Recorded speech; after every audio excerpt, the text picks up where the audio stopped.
창세기 40장. 이 일이 있은 뒤에 이집트 왕의 신하 가운데 두 사람이 이집트 왕에게 미움을 샀습니다. 그들은 왕에게 포도주를 바치던 신하와 빵을 바치던 신하였습니다.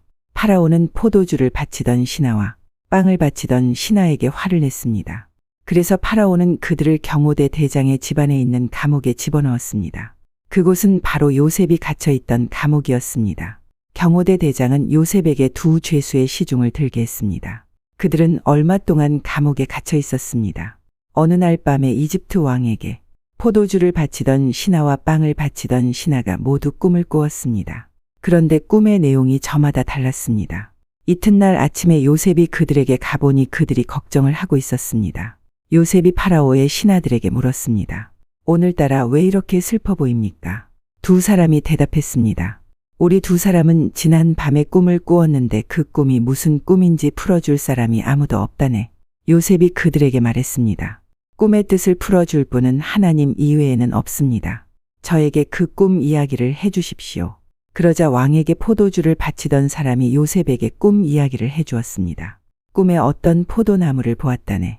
그 나무에는 가지가 셋 있었는데 가지에서 싹이 나고 꽃이 피더니 포도가 열렸다네. 나는 파라오의 잔을 들고 있다가 포도를 짜서 즙을 내어 파라오에게 바쳤다네. 그 이야기를 듣고 요셉이 말했습니다. 그 꿈을 설명해 드리겠습니다. 가지 셋은 3일을 뜻합니다. 앞으로 3일이 지나기 전에 파라오가 당신을 풀어줄 것입니다. 그리고 당신이 전에 하던 일을 다시 맡길 것입니다. 당신은 전에 하던 것처럼 다시 파라오에게 포도주를 바치게 될 것입니다. 풀려나시게 되면 저를 기억해 주십시오. 저에게 은혜를 베풀어 주십시오. 파라오에게 말해서 제가 이 감옥에서 풀려나도록 해 주십시오. 저는 히브리 사람들의 땅에서 강제로 이곳에 끌려왔습니다. 그리고 저는 이 감옥에 갇힐 만한 일을 한 적이 없습니다. 빵을 바치던 사람은 요셉의 꿈 해몽이 좋은 것을 보고 요셉에게 말했습니다. 나도 꿈을 꾸었다네. 내 머리 위에 빵이 담긴 바구니 3개가 있는 꿈을 꾸었다네. 가장 위에 있는 바구니에는 파라오에게 바칠 온갖 빵들이 있었다네. 그런데 새들이 내 머리 위에 있는 바구니 속에 음식을 먹었다네. 요셉이 대답했습니다. 그 꿈을 설명해 드리겠습니다. 새 바구니는 3일을 뜻합니다. 앞으로 3일이 지나기 전에 파라오가 당신의 머리를 베어버릴 것입니다. 파라오는 당신의 시체를 장대 위에 매달 것입니다. 그래서 새들이 당신의 시체를 쪼아먹을 것입니다. 그로부터 3일 뒤는 파라오의 생일이었습니다. 그래서 파라오는 모든 신하들을 위해 잔치를 베풀었습니다. 그는 신하들 앞에서 포도주를 바치던 신하에게 옛날에 하던 일을 다시 맡겼습니다. 그래서 그 신하는 다시 파라오의 손에 포도주 잔을 바칠 수 있게 되었습니다. 하지만 빵을 바치던 신하는 장대에 매달았습니다. 모든 일이 요셉이 말한 대로 이루어졌습니다. 그러나 포도주를 바치던 신하는 요셉을 기억하지 못했습니다. 그는 요셉을 잊고 말았습니다. 창세기 41장. 그로부터 2년 뒤에 파라오가 어떤 꿈을 꾸었습니다. 그는 꿈속에서 나일 강가에 서 있었습니다. 파라오는 강에서 살찌고 아름다운 소 7마리가 올라오는 것을 보았습니다. 그 소들은 강가에서 풀을 뜯어먹었습니다. 그 다음에 또 다른 소 7마리가 강에서 올라왔습니다. 그런데 그 소들은 야위고 못생겼습니다. 그 소들은 아름다운 소 7마리와 함께 강가에 서 있었습니다. 그런데 야위고 못생긴 소 7마리가 살찌고 아름다운 소 7마리를 잡아먹었습니다. 바로 그때 파라오는 잠에서 깼습니다. 그리고 나서 파라오는 다시 잠들어 또 꿈을 꾸었습니다. 파라오는 꿈속에서 잘 자라고 토실토실한 이삭 7개가 한 가지에 난 것을 보았습니다. 그 다음에는 또 다른 7 이삭이 솟아 나온 것이 보였는데 그 이삭들은 야윈데다가 동쪽에서 불어오는 바람 때문에 바싹 말라 있었습니다. 그 야윈 이삭들은 잘 자라고 토실토실한 이삭을 잡아먹었습니다. 바로 그때에 파라오가 또다시 잠에서 깼습니다. 깨어나 보니 모든 것이 꿈이었습니다. 이튿날 아침 파라오는 그 꿈 때문에 마음이 편치 못했습니다. 그래서 왕은 이집트의 마술사와 지혜로운 사람들을 다 불렀습니다. 파라오는 그들에게 꿈 이야기를 해주었습니다. 그러나 그 꿈이 어떤 꿈인가를 설명해 줄 수 있는 사람이 아무도 없었습니다. 그때 파라오에게 포도주를 바치는 신하가 말했습니다. 전에 제가 어떤 약속을 했던 일이 기억납니다. 그런데 그 일을 잊고 있었습니다. 파라오께서 저와 빵을 바치던 신하에게 화를 내셨던 때가 있었습니다. 그때 파라오께서는 저희를 경호대 대장의 감옥에 가두셨습니다. 그 감옥에서 우리 두 사람은 같은 날 밤 각기 다른 꿈을 꾸었습니다. 그때 어떤 젊은 히브리 사람이 우리가 있던 감옥에 있었습니다. 그 사람은 경호대 대장의 종이었습니다. 그 사람에게 우리의 꿈 이야기를 해주었더니 그 사람은 우리의 꿈이 무슨 꿈인가를 설명해 주었습니다. 그런데 모든 일이 그 사람이 말한 그대로 되었습니다. 저는 제 옛날 자리를 되찾았고 빵을 바치던 신하는 장대에 달려 처형되었습니다. 파라오는 사람을 보내어 요셉을 불렀습니다. 사람들은 서둘러서 요셉을 감옥에서 풀어주었습니다. 요셉은 수염을 깎고 깨끗한 옷을 입은 뒤에 파라오 앞에 나아갔습니다. 파라오가 요셉에게 말했습니다. 내가 꿈을 꾸었는데 그 꿈이 어떤 꿈인지를 설명해 줄 사람이 없다. 그런데 너는 꿈 이야기를 들으면 그 꿈을 해몽할 수 있다는 말을 들었다. 요셉이 파라오에게 대답했습니다. 저는 꿈을 해몽할 능력이 없습니다. 하나님께서 왕을 위해 해몽해 주실 것입니다.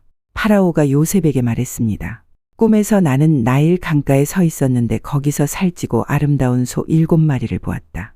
그 소들은 강에서 나와 풀을 뜯어먹었다. 그런데 또 강에서 다른 소 7마리가 나오는 것이 보였다. 그 소들은 야위고 마르고 못생겼다. 이제껏 내가 이집트에 온 땅에서 보아온 소 중에서 가장 못생긴 소였다. 이 야위고 못생긴 소들이 먼저 나온 살찐 7마리 소를 잡아먹었다. 그런데 이 야윈 소 7마리는 살찐 소 7마리를 잡아먹었으면서도 처음과 똑같이 마르고 못생겨 보였다. 그때에 나는 잠이 깼다. 나는 또 다른 꿈도 꾸었다. 어떤 한 가지에 잘 자라고 토실토실한 이삭 7개가 나 있는 것을 보았다. 그런 다음에 다른 7 이삭이 또 솟아나왔는데 그 이삭들은 야위고 말랐다. 그 이삭들은 동쪽에서 불어오는 뜨거운 바람 때문에 바싹 말라 있었다. 그런데 야윈 이삭들이 살찐 이삭들을 잡아먹었다. 나는 이 꿈을 마술사들에게 이야기해 주었지만 아무도 그 꿈이 무슨 꿈인지를 설명해 주지 못했다. 그때에 요셉이 파라오에게 말했습니다. 이 두 꿈의 뜻은 똑같습니다. 하나님께서 앞으로 일어날 일을 파라오께 미리 보여주신 것입니다. 좋은 소 7마리는 7년을 뜻합니다. 또 좋은 이삭 7개도 7년을 뜻합니다. 두 꿈은 똑같은 것을 뜻합니다. 마르고 못생긴 7소는 7년을 뜻합니다. 또 동쪽에서 불어오는 뜨거운 바람에 바싹 마른 7 이삭도 7년 동안 가뭄이 있을 것을 뜻합니다. 이 일은 제가 말씀드린 대로 일어날 것입니다. 하나님께서는 앞으로 일어날 일을 파라오께 미리 보여주셨습니다.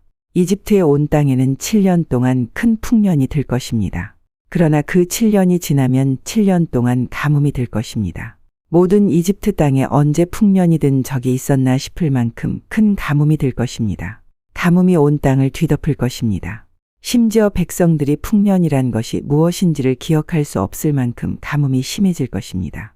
파라오께서는 뜻이 똑같은 꿈을 2번이나 꾸셨습니다.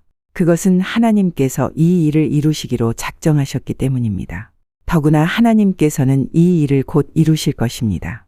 그러니 파라오께서는 매우 지혜롭고 현명한 사람을 뽑으셔서 그 사람에게 이집트 땅을 맡기십시오. 그리고 모든 이집트 땅의 관리들을 세우셔서 풍년이 드는 동안 이집트 땅에서 나는 식물의 5분의 1을 거두어 들이십시오.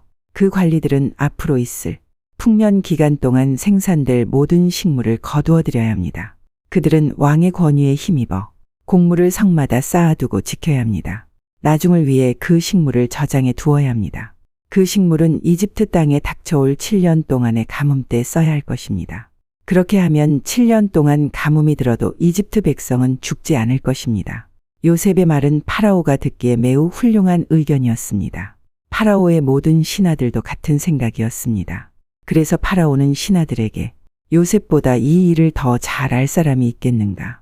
이 사람에게는 정말로 하나님의 영이 있도다 하고 말했습니다. 파라오가 요셉에게 말했습니다. 하나님께서 이 모든 일을 그대에게 보여주셨다. 그대만큼 지혜롭고 현명한 사람은 없다. 나는 내 왕궁을 그대에게 맡긴다. 모든 백성들이 그대에게 복종할 것이다. 그대보다 높은 사람은 나밖에 없도다. 파라오가 또 요셉에게 말했습니다. 자, 내가 그대에게 모든 이집트 땅을 맡긴다. 그리고 자기 손가락에서 왕의 도장이 찍힌 반지를 빼서 요셉의 손가락에 끼워 주었습니다. 그리고 요셉에게 고운 세마포 옷도 주었습니다. 그리고 요셉의 목에 금목걸이를 걸어 주었습니다. 파라오가 요셉을 자기 수레 다음으로 좋은 수레에 태우니 사람들이 요셉이 탄 수레 앞에서 무릎을 꿇어라 하고 외쳤습니다.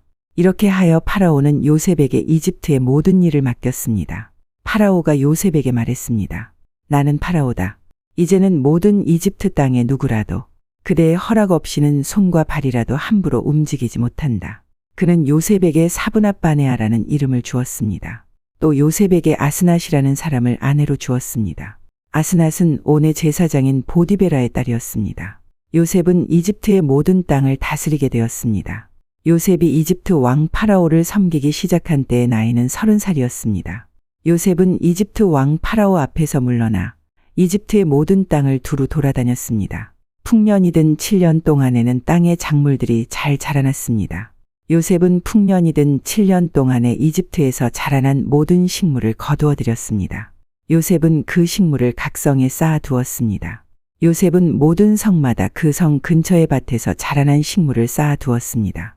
요셉은 바다의 모래와 같이 많은 곡식을 쌓아 두었습니다. 쌓아둔 곡식이 너무 많아서 다 셀 수가 없을 정도였습니다. 요셉의 아내는 온의 제사장 보디베라의 딸 아스낫이었습니다. 가뭄이 시작되기 전에 요셉과 아스낫은 두 아들을 낳았습니다.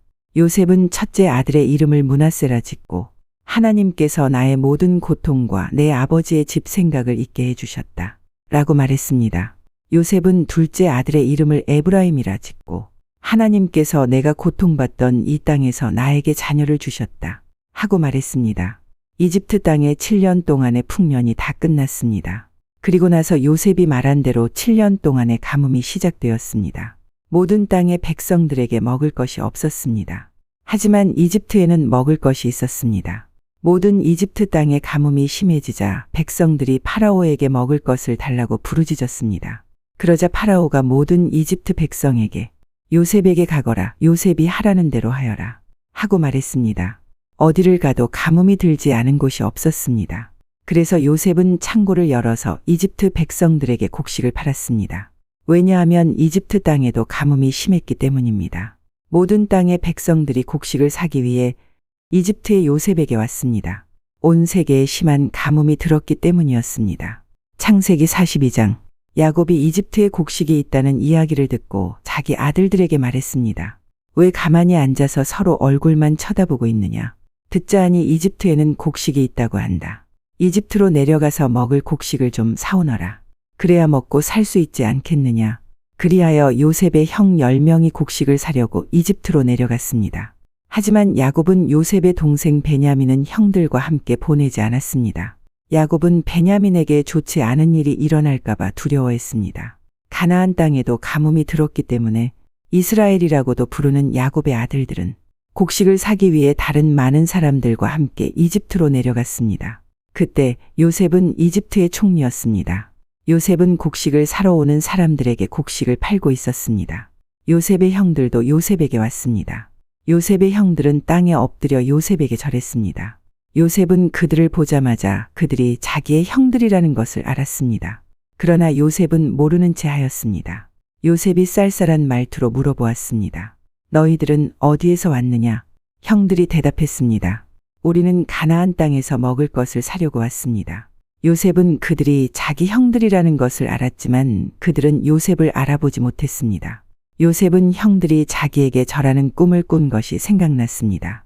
너희들은 정탐꾼이다. 너희들은 이 나라의 약점을 알아내려고 왔다. 그러자 요셉의 형들이 요셉에게 말했습니다. 내 주여, 그렇지 않습니다. 당신의 종인 우리는 먹을 것을 사러 왔을 뿐입니다. 우리는 모두 한 아버지의 아들입니다. 우리는 정탐꾼이 아닙니다. 우리는 정직한 사람입니다. 그러자 요셉이 그들에게 말했습니다. 아니다. 너희들은 이 나라의 약점을 알아내려고 왔다. 그들이 말했습니다. 우리는 12 형제 중 10명입니다. 우리는 한 아버지의 아들입니다. 우리는 가나안 땅에 살고 있습니다. 우리의 막내 동생은 지금 그곳에 우리 아버지와 함께 있습니다. 그리고 우리의 다른 동생은 없어졌습니다. 요셉이 그들에게 말했습니다. 내 말이 틀림없다. 너희는 정탐꾼이다. 그러나 너희들 말이 거짓말이 아니라는 것을 증명할 기회를 주겠다. 살아계신 파라오께 맹세하지만 너희는 막내 동생이 여기에 오기 전까지 너희는 이곳을 떠나지 못한다. 너희들 중 한 명이 가서 너희 동생을 데리고 오너라. 나머지는 여기 감옥에 갇혀 있어야 한다. 너희의 말이 옳은지 두고 봐야겠다. 만약 너희가 거짓말을 하는 것이라면 살아계신 파라오를 두고 맹세하지만 너희는 정탐꾼이다. 그리고 나서 요셉은 그들 모두를 3일 동안 감옥에 넣어 두었습니다. 3일째 되는 날 요셉이 그들에게 말했습니다. 나는 하나님을 두려워하는 사람이다. 내 말대로 하면 너희를 살려주겠다. 만약 너희가 정직한 사람이라면 너희 중 한 사람만 여기 감옥에 남아 있어라. 그리고 나머지 사람들은 곡식을 가지고 돌아가서 너희의 굶주린 식구들에게 먹을 것을 주어라. 그리고 나서 너희의 막내 동생을 데리고 오너라. 만약 그렇게 하면 너희의 말이 진실인 줄 알고 너희를 살려주겠다. 그들은 요셉의 말대로 하기로 했습니다. 그들이 자기들끼리 말했습니다. 우리가 동생에게 한 일 때문에 이런 벌을 받는가 보다. 우리는 동생이 고통을 당하면서 우리에게 살려달라고 애원하는 것을 보면서도 동생의 말을 듣지 않았다. 그래서 우리가 지금 이런 고통을 당하는 것이다. 그러자 르우벤이 그들에게 말했습니다. 내가 그 아이를 해치지 말라고 하지 않았느냐? 그런데도 너희는 내 말을 듣지 않았다. 그 아이에게 한 일 때문에 우리가 지금 이런 벌을 받고 있는 것이다. 요셉은 자기 형들에게 말할 때 통역하는 사람을 통해서 말을 했습니다. 그래서 형들은 요셉이 자기들끼리 하는 말을 알아들을 거라고 생각하지 못했습니다. 요셉은 형들이 있는 곳에서 나와 울었습니다. 그리고 얼마 있다가 다시 돌아와 형들에게 말했습니다. 요셉은 시므온을 붙잡아 다른 형들이 보는 앞에서 시므온을 묶었습니다. 요셉은 종들에게 자기 형들의 가방에 곡식을 가득 채우라고 말했습니다. 그리고 곡식을 사기 위해 가지고 온 돈도 다 돌려주고 집으로 돌아가는 동안에 필요한 물건들도 넣어주라고 명령했습니다. 종들은 요셉이 하라는 대로 했습니다. 그리하여 요셉의 형들은 곡식을 나귀에 싣고 길을 떠났습니다. 하룻밤을 머문 곳에서 형들 중 한 명이 나귀에게 먹이를 주려고 자루를 열었더니 자루 안에 돈이 있는 것이 보였습니다. 그 사람이 다른 형제들에게 말했습니다. 곡식을 사려고 낸 돈이 여기 자루에 그대로 있다. 형들은 매우 놀라면서 자기들끼리 하나님께서 우리를 어떻게 하시려고 이런 일을 하셨는가 하고 말했습니다. 형들이 가나안 땅에 있던 자기 아버지 야곱에게 돌아갔습니다. 그들은 지금까지 일어난 일을 모두 야곱에게 이야기해 주었습니다. 그 땅의 주인이 우리에게 엄하게 말했습니다. 그 사람이 우리가 자기네 나라를 정탐하러 온 줄로 알길래 우리는 정탐꾼이 아니라 정직한 사람이라고 말했습니다. 우리는 한 아버지의 아들들로서 12 형제 중에서 10명이라고 말해 주었습니다. 12 형제 중 한 명은 없어졌고 막내 동생은 아버지와 함께 가나안 땅에 있다는 이야기도 했습니다. 그러자 그 땅의 주인이 우리에게 말했습니다. 너희가 정직한 사람이라는 것을 증명하려면 이렇게 하여라. 너희 중 한 명은 여기에 남아라. 그리고 나머지는 곡식을 가지고 너희의 굶주린 식구들에게 돌아가거라. 그리고 너희의 막내 동생을 이리로 데려오너라. 그래야 너희가 정탐꾼이 아니라 정직한 사람이라는 것을 알고 너희가 남겨두고 간 너희 형제를 돌려주겠다. 또한 너희는 우리 땅에서 자유롭게 다닐 수도 있을 것이다. 이 말을 하고 나서 요셉의 형들은 자루를 비웠습니다. 그랬더니 자루마다 돈이 그대로 들어 있었습니다. 그들과 그들의 아버지는 그것을 보고 두려워했습니다. 아버지 야곱이 말했습니다. 너희는 내 자식들을 다 빼앗아갔다. 요셉도 없어졌고 시므온도 없어졌다. 그런데 이제는 베냐민 마저 데려가려고 하는구나. 어떻게 이런 일들이 일어날 수 있느냐. 그러자 르우벤이 아버지에게 말했습니다. 제가 만약 베냐민을 아버지께 다시 데리고 오지 못한다면 제 두 아들을 죽이셔도 좋습니다. 베냐민을 저에게 맡겨주십시오. 아버지께 다시 데리고 오겠습니다. 그러나 야곱이 말했습니다. 베냐민을 너희와 함께 보낼 수 없다. 베냐민의 형은 죽었다. 이제 베냐민은 내 아내 라헬이 남긴 마지막 아들이다. 베냐민이 이집트로 가는 동안 어떤 끔찍한 일이 일어날지 모른다. 그렇게 되면 나는 죽는 날까지 슬퍼하게 될 것이다.